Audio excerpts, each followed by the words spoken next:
Game చేంజర్లో ఉన్నారంట మీరు. ఎలా ఉండబోతుంది మీ క్యారెక్టర్ అందులో?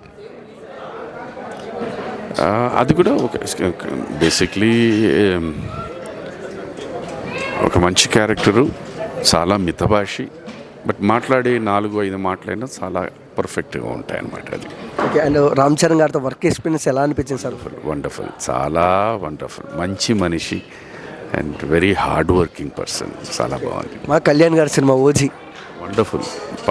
కళ్యాణ్ గారు కూడా అగైన్ చాలా చాలా చాలా మంచి మనిషి. ఓకే. ఇంకొక జాతర జరగబోతుందంటారా?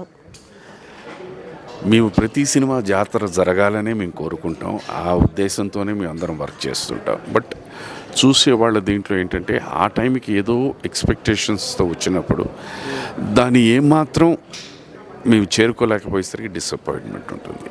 సో ఏ సినిమా అయినా, అంటే పవన్ గారిదే కాదు, మన రామ్ చరణ్ గారిదే కాదు, ఏ సినిమా అయినా ఎక్స్పెక్టేషన్ లేకుండా ఒక సినిమాని చూస్తామని వెళ్ళండి. అప్పుడు మీరు ఆ సినిమాని ఆస్వాదిస్తారు, ఆనందిస్తారు. అది ఓకే. బట్ ఇంకొక విషయానికి వస్తే దమ్ము సినిమాలో మీరు చేశారు, బట్ దేవరాలు కూడా ఏమన్నా ఉన్నారా సార్? లేను, దేవరాలు లేను. దమ్ములో వర్క్ ఎక్స్పీరియన్స్ ఎలా అనిపించింది ఎన్టీఆర్ గారు? ఆయన ఫెంటాస్టిక్ అండి. చాలా సెట్లో చాలా సరదాగా ఉంటారు. అండ్ తర్వాత వారు ఎప్పుడు డైలాగ్ నేర్చుకుంటారు అన్నది ఎవరికీ తెలియదు. మాయ చేస్తారంటారా ఎన్టీఆర్ గారు? ఫెంటాస్టిక్. అంతే, అదే వన్స్ ఈ అల్లరి చేస్తూ ఆట పట్టిస్తూనే ఉండి రెడీ సార్ టేక్ అనేసరికి ఇమీడియట్గా వస్తారు, ఫినిష్. అలా మ్యాజిక్కే చేస్తుంటారు. టెరిఫిక్.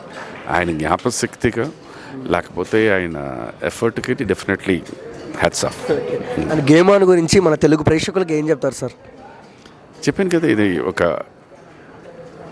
Practical cinema.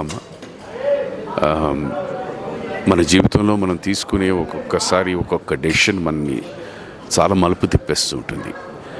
సో ఆ తీసుకునే డెసిషన్ ఎటువైపు తిప్పుతుంది అన్నదే ఈ గేమ్ ఆన్.